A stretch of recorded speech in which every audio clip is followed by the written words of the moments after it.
Frigidaire. We introduced the first home freezer,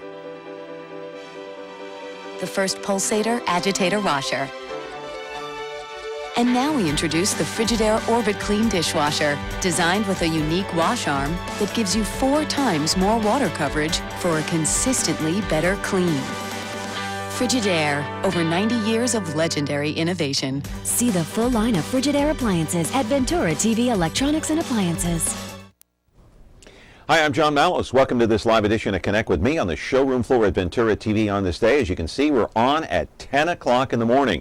We'll be here for the full hour until 11. You can call in at 436-MeTV option 11. Do turn down the sound. Plenty to talk about, plenty of time, so call in at your leisure between 10 and 11 a.m. this morning live on the showroom floor. Today's topic is water. That's right. The shortage of water here in the Central Valley and the Fresno area. So do call in. We're back with our live program in just a moment. Tonight I want to discuss the importance of the television medium to the American people.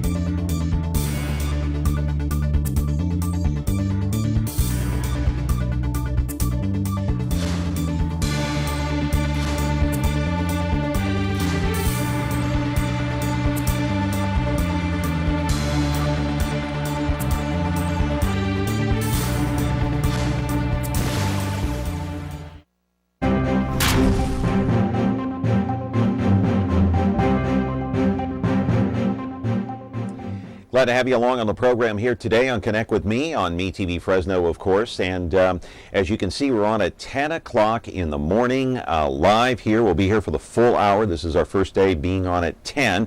We'll be here until 11 o'clock. You can call in at 436-MeTV option 11. So you have the option of sitting here and looking at my mug for the next hour. However, we do have someone in the studio who is much, much younger and much more attractive than I am. So you'll be able to look at her too.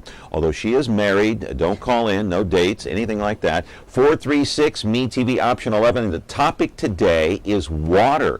The shortage of water here in the Central Valley. As we know, we've been in somewhat of a drought. The president came, the farmers are not getting their water. They're screaming and yelling back in D.C., I've got this bill, you've got that bill. It's a very confusing issue, my friends, but we have somebody here today that's going to try to clear that up, and you can call in and ask your questions.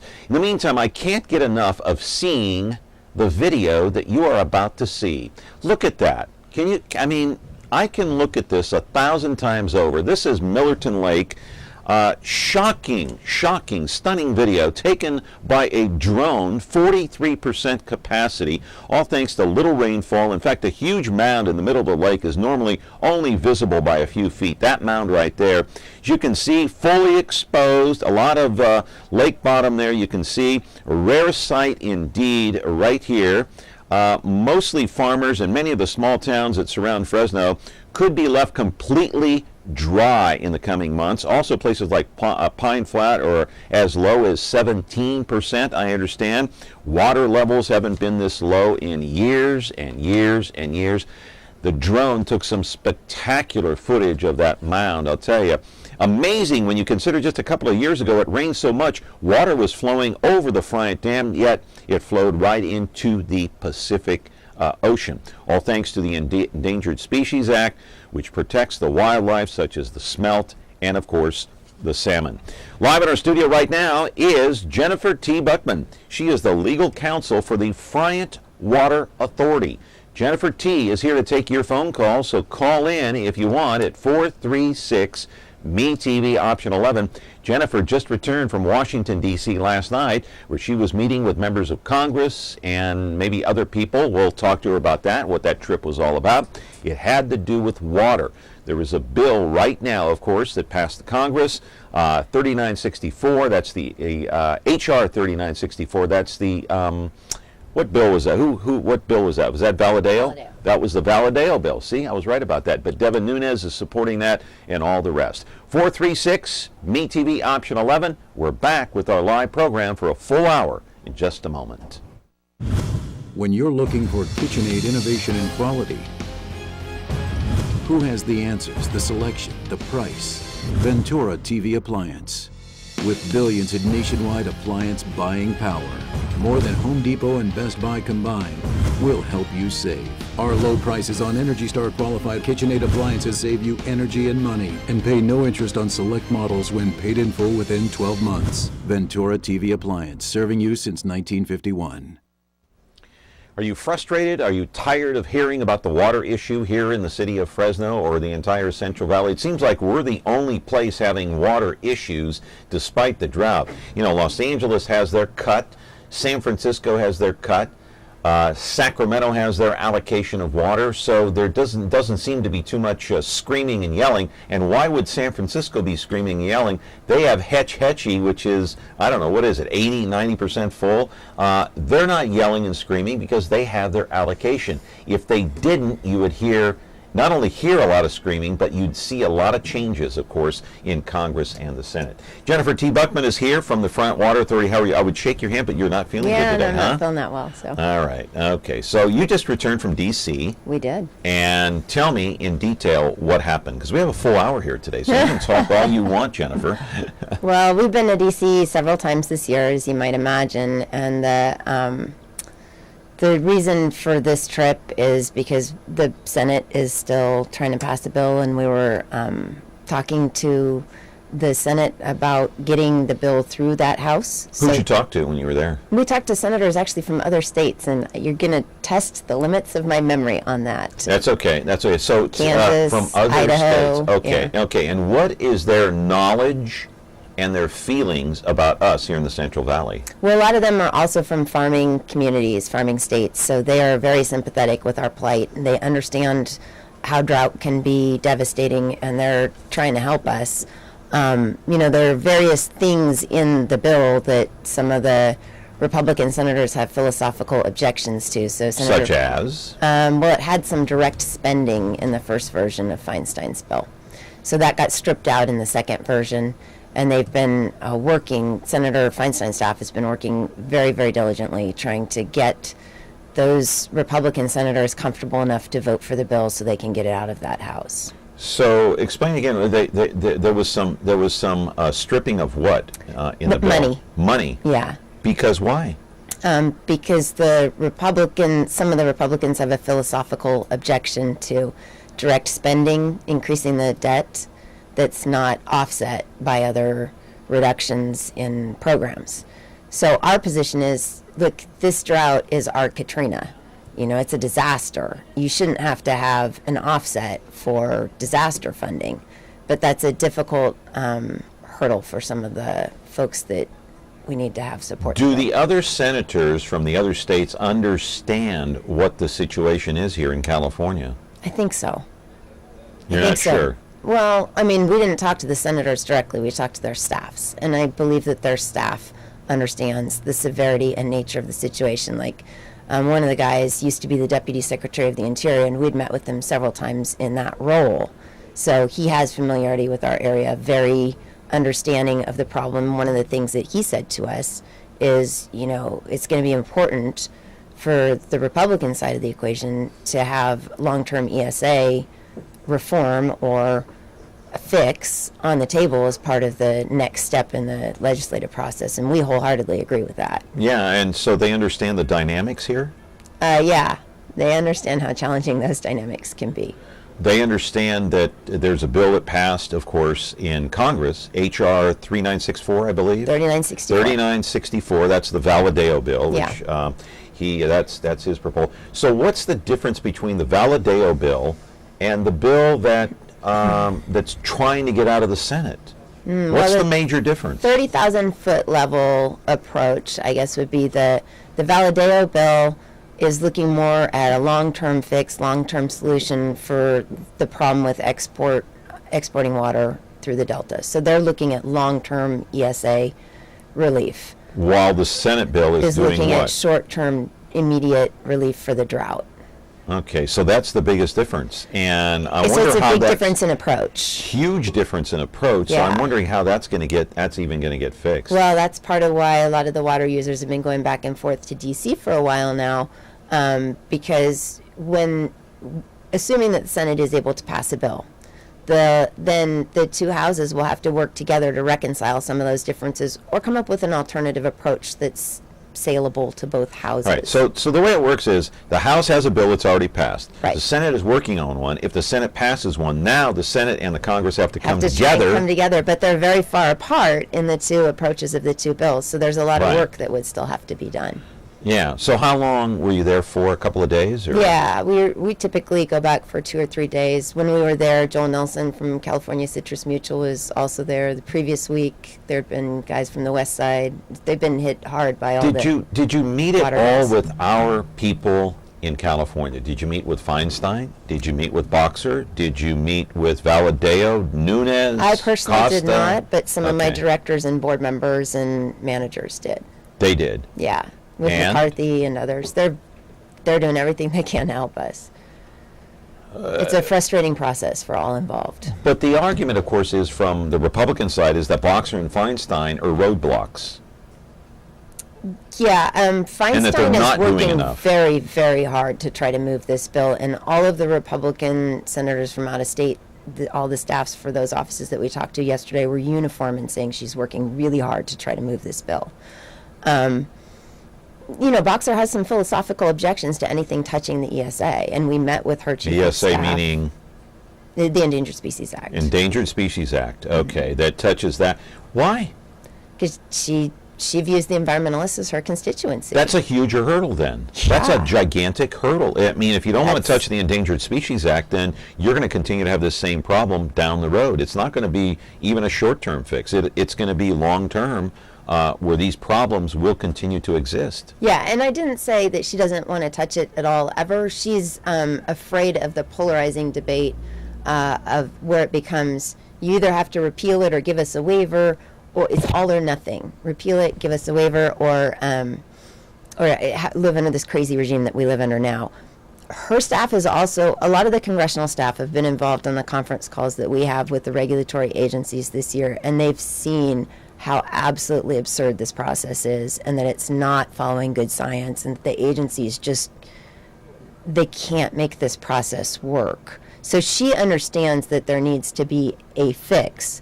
The scope of the fix is where we have the big disagreement. Hey, I want to roll some videotape of what they're trying to protect. You're talking about the salmon and the Endangered Species Act. It also involves the Delta smelt. But explain, as we take a look at this salmon run here, they're trying to protect it. And the government's spending right now hundreds of thousands of dollars to try to save some Chinook salmon running down, of course, the river here, 38 miles downstream because it dries up, so they're taking some of that salmon out, putting it up near Merced. So what is the Endangered Species Act? What does it say? How does it protect the salmon and the smelt? Okay, so you're talking about the settlement, what they're doing here? Yeah, Okay. a little bit, but overall, what the Endangered Species Act, what is it about? Well, the Endangered Species Act is an act that was passed in 1973. It's a federal law, and it applies to the states and local agencies as well. And people like you and me, but they never come after us Right. for the most part. And what it does is it makes it illegal to take, which is harm or kill or harass, a few other words, basically kill, any animal that's been listed as protected under the act. The problem that we have is that for the Delta, they've listed a little tiny fish about 3 inches long, the Delta smelt, Right. as well as salmon, Right. various runs of salmon. Right. And the two of them have somewhat conflicting habitat requirements. When you put all that together, all those regulations together with the expanded Clean Water Act that Congress passed when the Democrats were in control, then you've got kind of a big mix of regulations that really constrain and bottleneck the ability to move water south. So Right. a project that used to be but in about 1990, the Central Valley Project was about 95% reliable in terms of being able to deliver a water supply. With all And the if you want to regulations, take a look at if you want to take a look at the smelt, we have videotape of that too. Go ahead and roll it, and we'll take a look at the Delta smelt. The difference between the smelt, and that's the smelt right there. yeah, it's about 3 inches long, smells like a Right. cucumber. Right, and the difference between this and the salmon is what? Well, This fish In only terms lives of- for 1 year. Hey, I'm not asking you what the difference is between the size of the fish. Okay, we all know that the salmon is much bigger. Hello. I'm asking you from the Endangered Species Act, what's the difference between the salmon and the smelt? Well, they're protected the same way. Okay. So they both, once they get that protected status, it's like being named king of the sea. You know, they Right. can't be taken. And that's Devin Nunes right there showing the smelt. He held one in, you know. Yeah, you the field hearing. Yeah, the picture of the smelt in someone's hand, which is very small indeed. There's no question about that. So they're both protected, but they have different uses.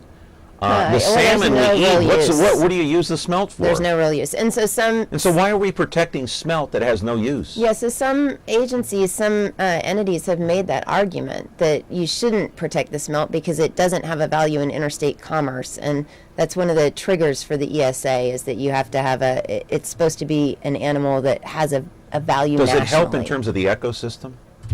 The ecosystem or whatever? There are those who will say that it is a bellwether for the health of the Delta. I personally Why? don't agree How? with that. What's the argument? That's the entirety of the argument, John. That's it? Yeah, that's it. With no research? That's it. Now, the smelt does provide a food source for the salmon, which we are also protecting. This is Connect with Me. We started at 10 o'clock. We'll be here until 11. Boy, it's making more and more sense as we go along here. Jennifer T. Buckman from the Friant Water Authority is here talking about the Endangered Species Act and the shortage of water. 436 MeTV, option 11, if you want to call in and join the conversation. Back in just a moment.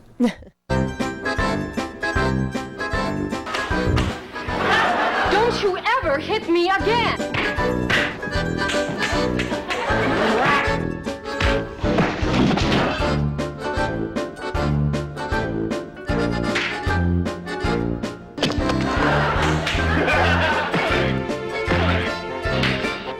Chief, I think we got a hit on our hands. MeTV Fresno, now on Comcast Channel 187.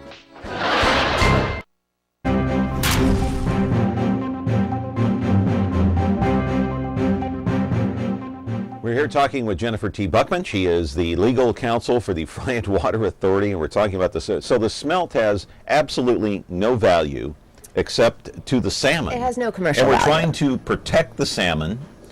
So, Yeah, but see, John, I think what you have to understand about this year is it's not really a farmers versus fish issue. What's going on this year is we have regulators who are refusing to adjust the regulations even though the fish aren't being harmed. So we're not losing water. We didn't lose 7/8 of the water supply from the March and February storms because we want to, say, to heck with the fish. We don't think they're worth anything. We don't want to kill all the fish either.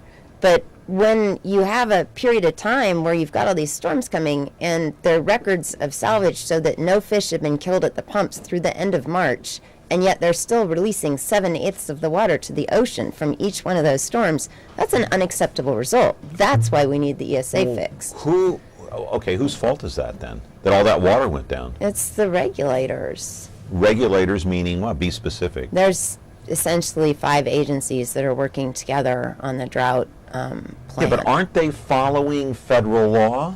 Whoever has their hand on the switch. They're defining the scope of that federal law, and The then federal law they're says there's an following it. Endangered Species Act. So now when you were on with me on the Bill Manders program, you told me that the biologists are the ones that control the amount of water Right. that's being released, but aren't the biologists following federal law? I would argue no, because Why? because the regulations say, if you look at how the Endangered Species Act is supposed to work, 1, they're statutorily required to use the best available science, and 2, if they impose a regulation, it's supposed to be a measure that is necessary or appropriate to avoid take, which is, killing, harming, harassing the animal. Neither one of those prerequisites was being met this year. So no, I don't think they're just following the law. I think they're doing it badly. So there is nothing in the federal law that says this is how much in terms of releases are going to go downstream? No, the biologists have all the discretion to do that, and that's the problem. That's the court case that just So they're came not out. following federal law. The biologists have discretion as to how much to open and close? Yeah.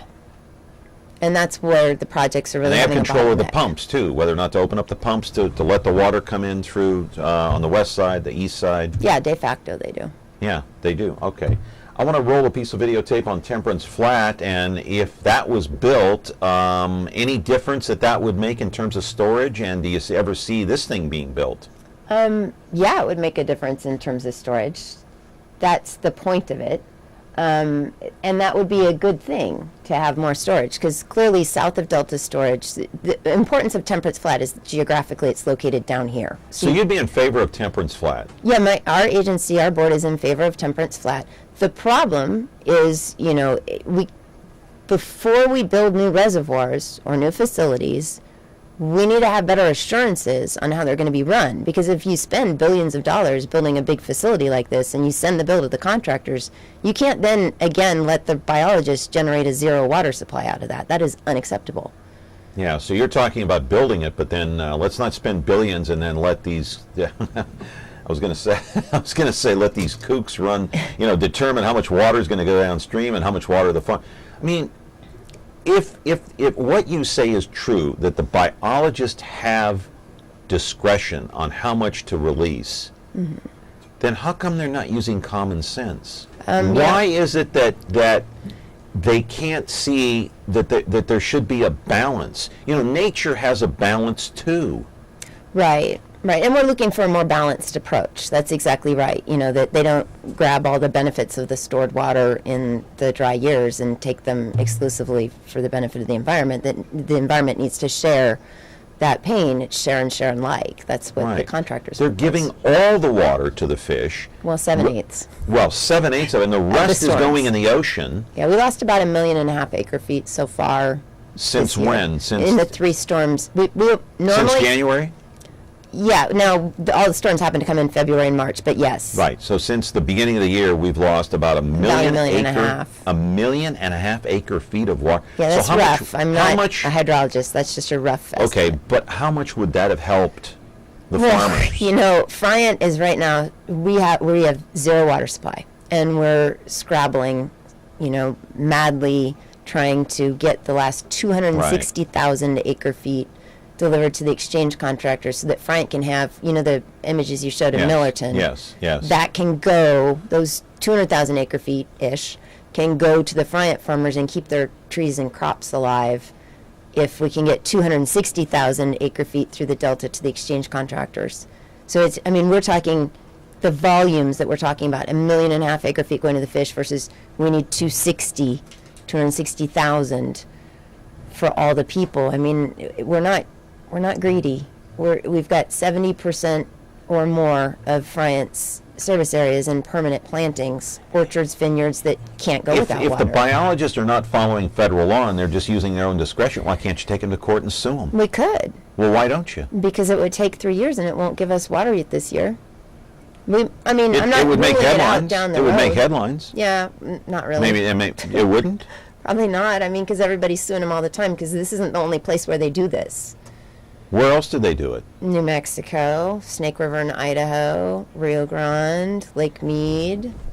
We're not So the only can we hotspot easily in find out who USA. these biologists are by looking on the internet, find out their names and call them? I don't think so.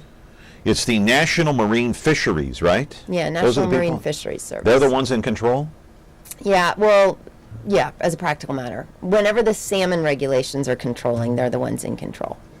Yeah. There's a different agency. All right, I for have the a bone salmon. to pick with you. Yeah. Not you personally, but the Friant Water Authority. Okay, when I was on the Bill Manders program, we talked about this and kind of railed about this as a joke because there were 3 water rallies here in the Central Valley. Okay, 3 water rallies, one of them at City Hall, right outside Mayor Swearingen's doorstep, and she did not attend. Yet, on the Friant Water Board, there is one unelected official on there who happens to be from her staff. City of Fresno, yeah. George Ann White. She's not even an elected official. Why is she on the board? It's a joint powers authority. It doesn't require that you'd be elected to So it. explain that. Joint Powers Authority is a group of agencies that get together and work for a common purpose. Right. And you can designate whomever you choose to be your representative. So the mayor designated Georgianne White. Yes. And you don't have a problem with that. No, Georgianne's been really, really helpful. Okay. But she's not an elected official. Why shouldn't there be an elected board member on there like all the rest of them? I mean, if it's the city's call, it's not my call. No, I didn't say it was. I just, Yeah. you don't find a problem with it, though. No. Yeah. I've worked with a lot of JPAs, so it's not all that uncommon. Maybe Right. it doesn't sit right here, but there's a lot of JPAs that do stuff like that. Yeah, well, we had fun with it on Power Talk when we were talking about it. But anyway, Jennifer T. Buckman is here. We're having fun with her today. 436 MeTV option 11. Do call in. Do ask a question. Remember, turn down the sound if you do call in. Hey, I know that you are surprised that we're on at 10 o'clock. It's not even 10:30. Normally our show airs at 10:30. But today, first time, we're going from 10 to 11 o'clock this morning, so plenty of time to call and ask a question. We're back with our program in just a moment. When you like Ventura TV Appliance on Facebook, it's nice. But when you love the Whirlpool appliances we deliver, it's even better. Our website is cool, and it's a good place to start. But you really should touch the merchandise before you buy. Touch the new Whirlpool Ice Collection. It offers a modern style made to create an inspiring kitchen experience. Save big on this Whirlpool Black Ice or White Ice kitchen. Come in to Ventura TV Appliance and touch the merchandise today.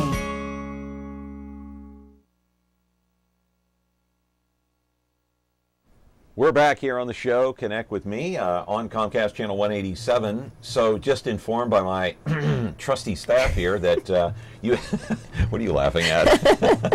That you can't call in until after 10:30 because, well, there's just a slight problem. So after the midnight switch, we switch it at midnight. No, it switches at 10:30. We pull the lever, and then you can call in at 436 MeTV option 11.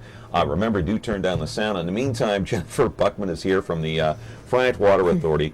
Okay, let's get to the meat of this, because Devin Nunes was here. Friend of yours or no? Friend or foe? How about that? Devin Nunes is a congressman who represents a lot of the Friant service area. He's very passionate about the cause, very passionate about water. Is he water. your foe or friend? I can't answer that question. Come on, Jennifer. No, I can't answer that question. I that respect. doesn't sound good. I respect how much passion he puts into his position. So Well, definitely he believes was he's doing the right thing. He was irritated when he was there, as you can imagine. Okay, irritated with the Friant Water Authority because you guys signed this deal with the San Joaquin River Restoration Project back in 2006. Thank you very much.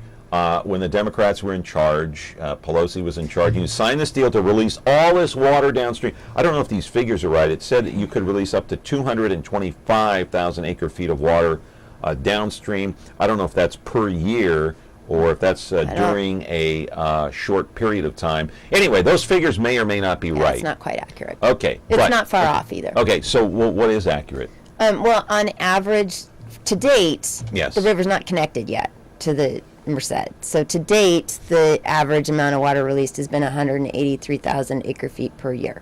Right. On average. None has been released this year. And the long-term average will be a little higher than that once they reconnect the river, because we won't be able to recapture all the water that we go. So it'll go up to about 210 on average. But his beef is, okay, the Friant Water Authority, which represents how many thousands on the east side? 15, 20? 15,000. 15,000 farmers. You guys are squawking about water, yet you signed, and I'm using his words, you signed the deal with the devil. So you can't have it both ways.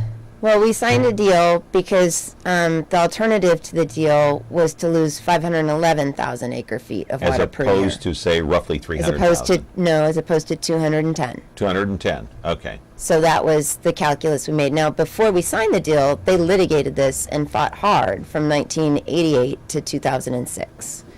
Well, why didn't you litigate? Why didn't you fight in court I did. to stop it? That's how I got this job. I was the litigator. Okay. You didn't know that.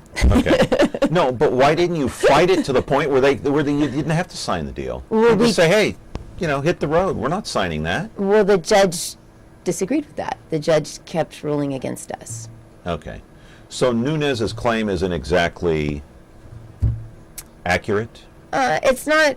He's correct that we signed a deal. Yeah, well, he's we all know correct that. we were forced into signing a deal, and the Right. farmers made a business decision. The board made a business decision at that time that they'd rather forego 210,000 acre feet than 511. Right. And they didn't want a water master appointed by the judge. Which, I mean, that's.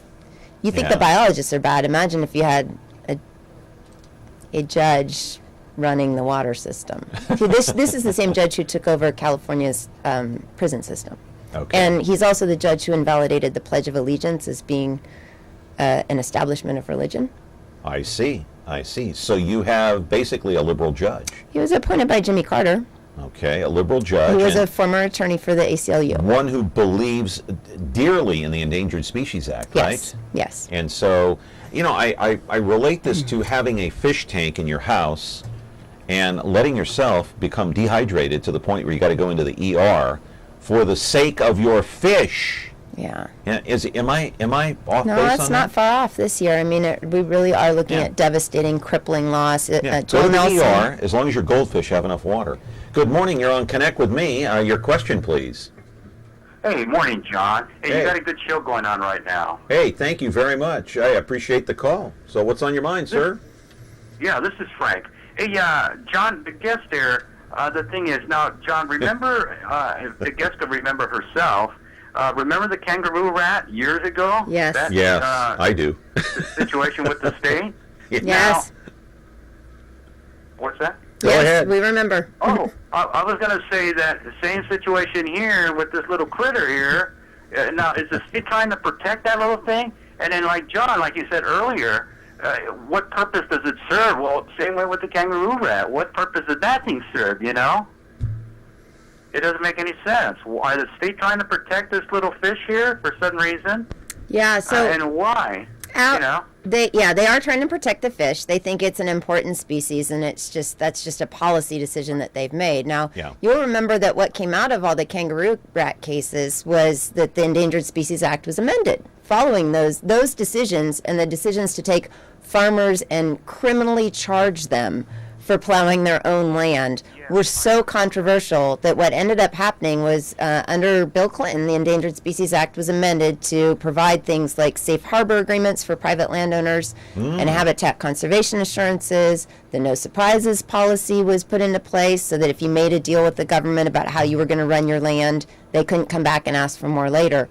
So I think what we're seeing here is kangaroo rat is an excellent example. I haven't heard the kangaroo rat in years. Yeah, I mean, you haven't heard it in years because they fixed the act after that, and now what you get is a habitat conservation plan, and it's not a problem anymore. You say, I'm going to set aside a third of this property for the kangaroo rat, and then the other 2/3 I can use as I see fit. Or if you still want to farm your property, you go get the candidate assurances agreement. Here's what I want to know. If the smelt went away tomorrow, it just died, it just fell off the face of the earth, would it hurt the environment?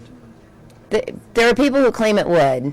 I'm not a way? scientist. In what? No, I know you're an attorney, but in what have you heard that from these people on the other side that what would it do to the environment? They have that whole theory about if a butterfly flaps its wings in Brazil, then the whole rest of the world is somehow messed up. I mean, I don't know where the Delta smelt fits in the food web, so I can't tell you. Okay, all right. You're on, caller, with Jennifer T. Buckman. What's your question? Yeah, I just have a feedback about the water. For one, I think it's on the same topic, but Las Vegas is paying people to take their grass out because it takes 55 gallons a square foot a year, and the cities are tremendously wasting of water. And if you want to know the truth, follow the money. That's all I can say about what they're probably doing. So thanks for your time. Follow the money. That's probably a good analogy for just about anything in life. Follow the money. I mean, it's the same thing in healthcare and everything else that we talk about in this day and age. Follow the money. Well, Am I right I'm about not sure that that's really bearing out this year. Really? Yeah, well, the zero water supply to Friant, Joel Nelson, California Citrus Mutual has put together some statistics if we lose 50,000 acres of oranges, and this is just in oranges, right? Because with zero water, some of these guys have no alternative supplies. That's the purpose of the Friant project, is to give surface water in areas that don't have groundwater. Yeah. So we lose that 50,000 acres of citrus. He's calculating about a $3 billion loss. So I'm not sure it's following the money this year. I'm not sure the smelt has $3 billion that it's No, but around. you know, the environmentalists, they're a very powerful group here in California specifically, and in the Bay Area and Los Angeles. You know that better than I do, I'm sure. Right, and it's actually one of the problems with the act that the biologists aren't held responsible for the amount of water that they use or the impacts that it will have. Yeah, I think we need to starve for days on end, the biologists, and see how they like it. Lack of food and water, my friend. Hey, we do have another phone call coming in, 436-MeTV option 11. You in favor of starvation for some of the biologists? Come on, Jennifer. Good morning, caller. You're on the air. Go ahead. Yes, I would like to know if the fish is, what's the difference between being on the endangered list or close to it. Nunez touched on that a little bit. And what's the difference? Is this fish on the endangered list? On the salmon, there are some that are not on the endangered list yet.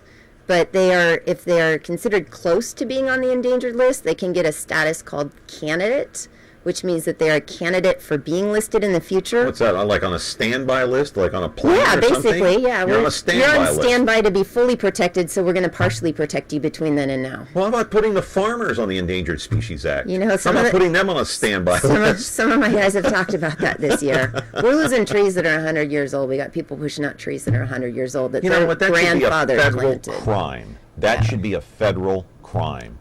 To do that. It's a rough year. Yeah, I know. All right, I guess we got to go to break. Yeah, we're talking to Jennifer T. Buckman. Hey, you can call in at 436-MeTV option 11.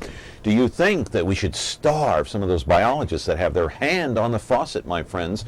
Call in and ask Jen. She's the expert. I mean, I'm just here to moderate. I'm the moderator. We're back with our program in just a moment. Remember me? After practicing law, Raymond Berg fought crime. You have the right to an attorney. As a hard-boiled detective on wheels. Ain't it the truth? His name is Ironside. Perhaps you wouldn't mind saying it again. His name is Ironside. All right, now you've said it. Nothing slows him down. I want to see this one firsthand. Now on MeTV Fresno, Xfinity 187. Now, what are we waiting for? I was just saying here during the break, because of the 2 stents I had put in here, I've changed my diet a little bit, eating a lot of fruits and vegetables. The prices have gone through the roof. Yeah, well, the Central Valley produces about half of the nation's fruits and vegetables. Meanwhile, a And bag of lot those Doritos didn't has get gone planted. down in price. We've heard from the tomato guys. Yeah, right. Well, I don't know how the corn guys are doing this year. But they've gone up already. Yeah, we've heard from the tomato guys that there's going to be some difficulty getting like tomato paste this year because most of the nation's tomato paste comes from the Central Valley, and a lot of that didn't get planted this year. You know, the row crops on the west side, they grow a lot of those tomatoes, didn't get planted. Friant represents about 12%. Tulare County, as you know, #1 dairy county in the United States. About 12% of all the milk in the that's supplied to the United States, according to Tom Barcelos, one of my dairymen, is grown with Friant water. And without that water, they can't produce the silage to feed the cows, so they have to import the feed from other places. That's why milk is now $5 a gallon instead of $4, and it really does hit the poorest. You believe people in the milk community. is higher in price than a gallon of gas? And a gallon ain't cheap either, a gallon of gas. No, it's not. I mean, a gallon of gas is what? Almost $4 now. Yeah, we live in California. There's quite a few taxes on that. And a gallon of milk is like $5. So this is affecting the dairy farmers as well. Yes. As the people that grow the crops. Yeah. Because like I say, I've noticed just a jump in price in tomatoes, all kinds of other fruits and vegetables, and it's going to hurt your pocketbook, Hey, and if you are an environmentalist, it's going to hurt your pocketbook too. So maybe I should just go back to eating Doritos and hot dogs and everything. You know, Not just with go the back. stents, John. Yeah, just go back and get more stents. Hey, I can't afford anything else now. You see? Yeah, I can afford you're the covered by stents. Obamacare, so That's right, you got that Obamacare. part covered. That's exactly. You can just eat pork rinds and Doritos. You got it, Jennifer. Hey, you're pretty smart for an attorney. Hey, I want to put... Unbelievable. Okay, so we care about fish more than people. I understand that. Hey, so speaking of your friend, I understand he's your friend, Devin Nunes, the congressman from Tulare and parts of the Fresno area. He wants me to convey to you. Yeah, you can put that email. I just want to show the email here just real quick. It says, I was surprised to see that the event sponsors include Front Water Authority and other groups that have not supported H.R. 3964, which is the only California water bill this Congress has passed in either the House or the Senate. A zero allocation on the east side is a major problem. So why don't these groups back the one bill that was finally that will finally solve the water crisis here in the state of California? I want you to comment on that after the phone call. Good morning. You're on Connect with Me. What is your question, please? Well, something that your guest said earlier about the ESA waiver, is there an example or precedent for the legal override of federal regulations like an ESA waiver, and is it a concentrated effort going on right now to try to attain one? Could you talk about that, please? Okay. We're trying to get a long-term fix to the ESA, and there are areas and examples. There's one in New Mexico, one in Arizona, where Congress can come in and say, this is what's been done for the protection of the species, and that's good enough. And because the ESA is a statute, you're exactly right, that Congress can legislate what satisfies it, because it's just a statute. It's not a constitutional provision. Well, so the Endangered Species Act cannot be changed?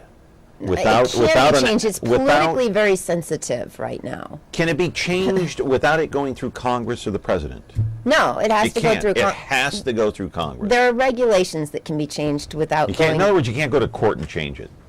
Not really, not effectively. I'm one of the attorneys that represented those guys in the Klamath that got the biological opinion overturned, and then we went back to the biologists and they just put the same back one in. Back to this Nunes email here. Let's put that up on the screen one more. That's email number one. Okay, so do you back his bill? Do you know? Yes, we do. We took a support position. You support his bill? Yeah, we. I mean, it's the Valadeo bill. Yeah, it's the Valadeo bill. It's H.R. 3964. We don't support the title that repeals the settlement. We recognize that there are... Because if you repeal the settlement, we're left without... It wouldn't be in our best interest. You're talking about the settlement with the San Joaquin River Restoration Project. Right. So there are some proceedings that are going on with the State Water Resources Control Board where they're looking for higher flows than we have in our settlement. And so we don't support the repeal of the settlement. Well, then you don't support the bill. No, we supported the bill. All right. Good morning. You're on Connect with Me, caller. Your question? Yes. I'd like to know how come we don't ship water in from other states that got too much right now? That's a good question. I think it's just not economically feasible to ship it in the volumes they need for farming. I do know there are some stopgap measures. There is some trucking of water that's going on in certain areas where they're trying to just keep the vines and trees alive. But it's not economically feasible for raising a crop. The amount you'd need to get, it costs too much to move. Yeah, I mean, why can't we transport water from, say, Sacramento or the Bay Area? Well, the water through the Bay is what we get. I mean, it is from the Sacramento Then why River. can't we transport it from Los Angeles?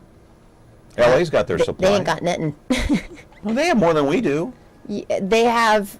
And so does the Bay Area. They pump water like we pump water. They have water down south in their own reservoirs, yeah. Right.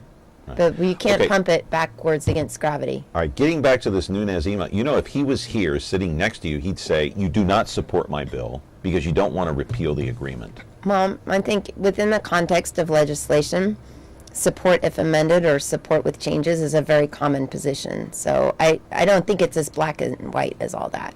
But that's what he would say if he was here. Yeah, but I don't think that that within the industry, it's very common to have that. So you don't support the bill that's going through the Senate? The bill that's going through the Senate? No, we supported both bills, actually. How can you support both? Because we don't need two bills, we need a law.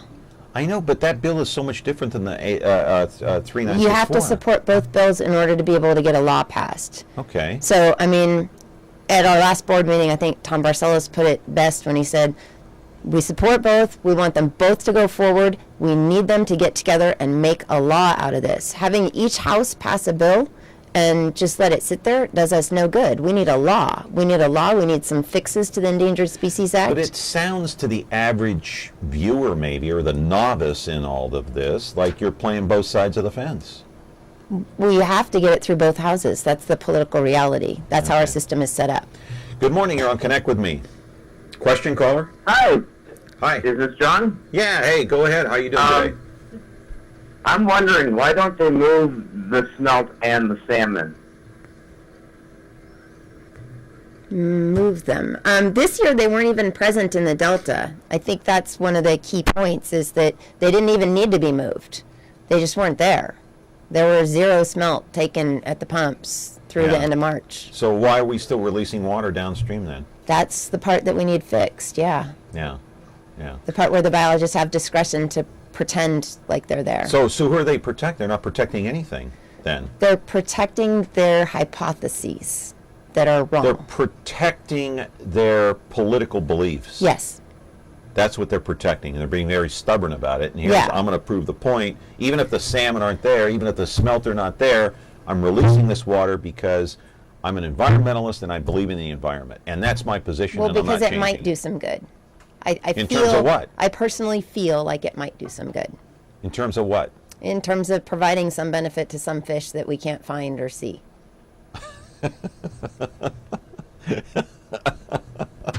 So you're... That's my job. I tilt at windmills. This is what I do. I know. It's crazy. You get paid for this? By the way? I do. You do? You pay handsomely, probably. I don't know. No, anyway, no, it's okay. It's public agency. You know, I'm just teasing you. But so you're not playing both sides of the fence when you say you support both? No, that's the process. You have to get a bill through both houses. I know. But I thought... No. Maybe you'd be... So okay, Friant has a position on the legislation that has to come out, and the position is... we need a long-term ESA fix. This can't happen again. No more 2014s. Okay. So the Senate bill needs to move, and the House bill needs to move, and they need to come together. Caller, you're on the air. Go ahead. Caller, you there? Hello? Yeah, you're on the air. Go ahead.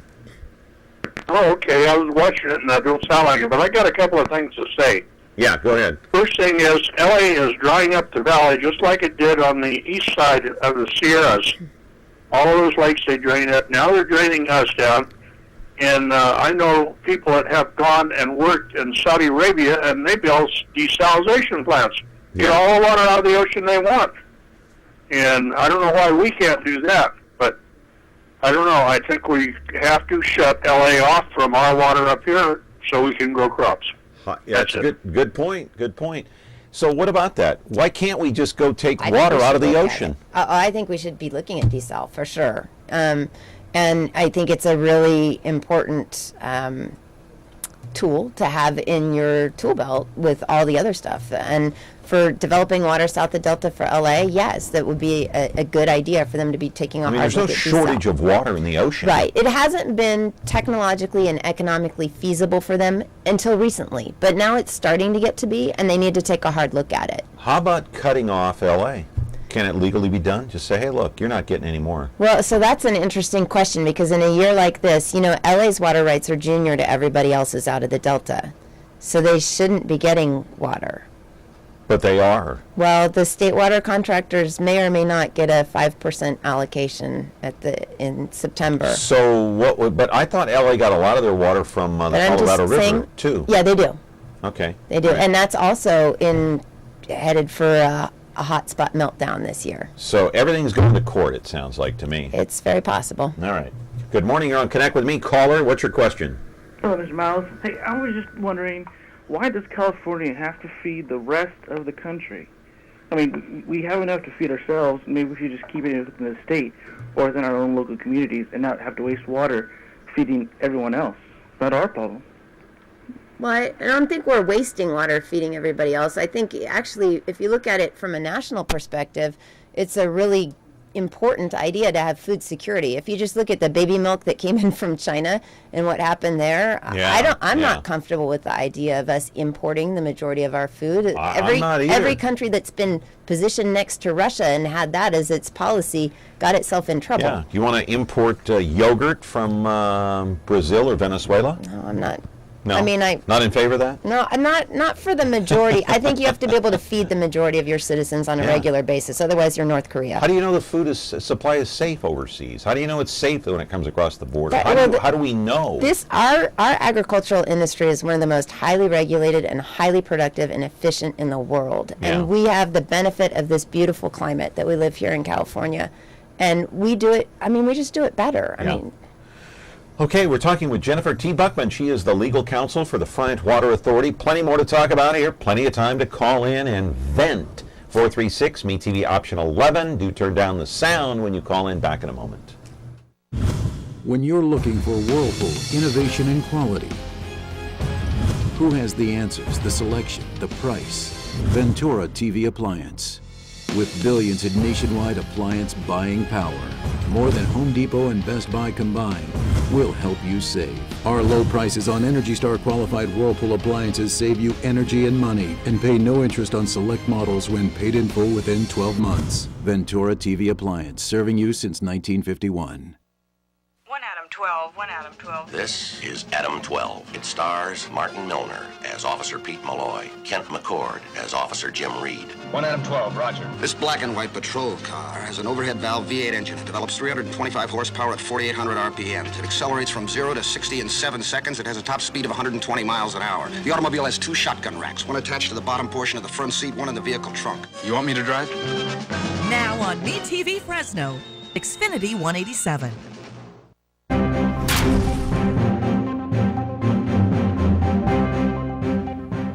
People calling in to vent about the water situation here on Connect With Me this morning. Caller, you're on the air. Go ahead. Hi, I have a question in regards to fracking in California. How much water will be taken out of our system to do the fracking? And I've heard that some of the farmers are actually selling their water supply to the oil companies to do the fracking. Is that true, or is it just kind of misinformed? Yeah, I don't know the answer to that. There's a lot of coffee shop talk about it, but I don't know if it's true or not. I can tell you that compared to the amount of water used for ag, the volume used in fracking is not that high, but there are some issues that farmers are concerned about associated with fracking, and there's going to have to be some negotiation of those on a going forward basis. Hey, I want to put up that second part of the email, Congressman Devin Nunes. His name keeps coming up because he's very passionate about this. The second part of the email that he sent out a while back is, as shown in the past, attempts to appease these radicals don't work. Those efforts always end up with us getting less water. Talking about the radicals, he means the environmentalists, of course. Would you agree with that statement there? Generally, yeah. Well, in most cases, I think he's right. He's right. Yeah, there are some groups you can work with too, but there's a lot you can't. Right. So, would you agree that if this agreement went away, the San Joaquin River Restoration Project went away, would most of the problems be solved? No, that agreement costs us about will cost us on the average long term about 210,000 acre feet of water per year. That's what you've said in the past, and that's what you've said here a couple of times today. Right. Okay. But the alternatives could be much worse. Not if we put restrictions on them. Get rid of this deal and make a new deal. Yeah. Well, I mean, we're not opposed to reevaluating some aspects of the deal at the appropriate time in the future.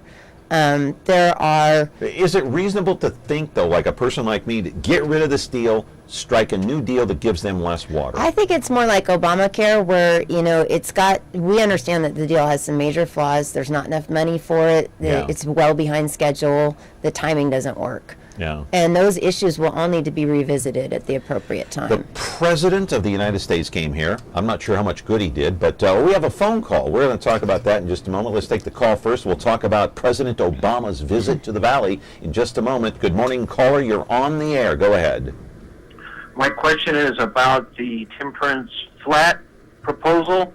Hey, in the best case scenario, does your guest think it'll take 5 years, 10 years? Is it 20 years down the road? Is it going to be a nightmare like the Keystone Pipeline project? Is it going to be forever backburnered and delayed? Is it something that realistically could become a reality? It's an excellent question. So I would say before this major drought crisis, it would probably be a 25 year timeline to get something like that done. Yeah, and that's because of all the environmental regulations. Yeah, but now? Now I think that there's a pretty wide recognition amongst both sides, the House and the Senate, Republicans and Democrats. They're all kind of recognizing that California is seriously water storage deficient. And I think the chances are a lot better. Temperance Flat is one of 3 or 4 identified CalFed storage projects. It's kind of sort of been pre-approved in that sense. Gotcha. And so it's one of the ones that could actually move forward, and it might move maybe in half that time. But like you stated earlier, a valid point, you made a valid point, and that is, Sometimes why put up temperance if we're going to have the same problem? You're going to have the same people in control as to how much water is released. What's the point of spending billions to build it? Well, that's exactly why long-term ESA fix is one of Friant's #1 priorities. Yeah. No more 2014s. We're not doing this again. I think they need to revisit the Endangered Species Act. They need to revise it or do something. President of the United States was here on February the 14th. That was Valentine's Day. I don't know why he wasn't home whining and dining his wife, but here he is coming off of Air Force One with Jim Costa behind him here in Fresno. Dianne Feinstein, Barbara Boxer were behind him. No Valadeo, no Nunes. They weren't invited, by the way. Look at this dry farmland. Yeah. And you know, it's too bad that the president didn't visit one of these. You know, this farmland here, this farmer here. It's Delbosky's on the west side. Yeah. Instead, he visited some farm on the west side that he was not all that desperate for water. I mean, he was, but he wasn't. You know what I mean, Jennifer? Yeah, the president. I mean, he came here. What good did it do? He threw a couple $100 million our way. Said, "Here, farmers, you can have that. It'll help you out for a while." And in the meantime, the Endangered Species Act is staying put. We're not moving on this, but here's a couple of $100 million. The president, as you know, isn't the level at which policy is set. So I think you're right. These visits are more about showing that it's important to him than about having a real opportunity for roll-up-your-sleeves discussion. All right. Almost out of time here. Good morning, caller. Make it quick. What's your question, please? Quick question. You had a person call earlier about cutting water off to L.A. Why don't they just restrict water like they do up here? They never cut the water down on them, and they got big old fountains blowing. And thank you. Yeah. Yeah, that's they a do great have. Point. Most of the agencies down there have adopted emergency drought restrictions. You can only irrigate your landscaping on certain days. I know Tom Birmingham told me that on the Westlands Irrigation District, they've adopted something where they can't use water provided from Westlands to irrigate outdoor landscaping. Oh, interesting. There's all sorts of... And of course, he's the head of the Westlands Water District, That's of course. No question. Okay. Hey, we got a minute and a half. I want to roll this piece of videotape because I want to show people water that is coming out of your sprinklers. And Jennifer, is this going to be a thing of the past here in the Central Valley? You can't water your lawns on we already can't water our lawns on certain days, but is this going to be gone by the wayside altogether at some point, do you think? Well, it's possible. There's certainly some push in that direction, and droughts tend to do that. So we're all going to be forced to have a brown lawn or put in an artificial lawn. I think that what tends to happen there, and the Urban Water Coalition will tell you this, that you hit a certain amount of water conservation that people are comfortable with and will do, and then you tell them you have to rip out all your landscaping that you invested all this money in at Home Depot, and they won't do that. So it becomes politically infeasible to do some of this And we've stuff. said this before, we got 30 seconds left. When you brush your teeth, when you shave, when you take a shower, when you wash your hands, be sensible. Be reasonable. Yeah. That water's got to come from We got to somewhere. ask those fish to be reasonable too. Right, that water has to come from somewhere, and understand where it comes from, and understand, even more importantly, that there was a shortage this year. Yeah. So don't just let that water run and walk away. All right. Jennifer, you've been very kind, very gracious, and very articulate in trying to explain the situation here. I appreciate your time. Yeah, thanks for having me. All right, Jennifer T. Buckman, she is the legal counsel for You really like that T. You really focus on it. Jennifer Buckman from the Friant Water Authority, coming in from D.C. and Sacramento, my friends. Back with another edition of Connect with Me tomorrow here on Comcast 187 and 43.6. I like that T.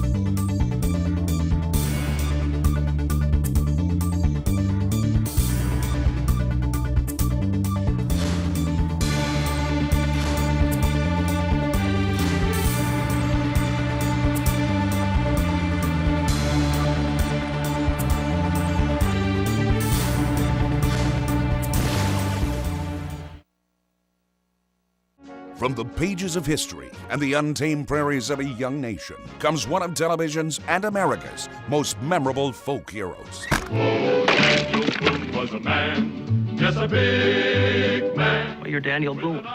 Yep. Fess Parker stars as the legendary Daniel Boone, with Ed Ames as his trusty sidekick, Mingo. Pleasure indeed. A Kentuckian named Daniel Boone. That's me. Watch Daniel Boone weekday mornings at 9, 8 Central on MeTV.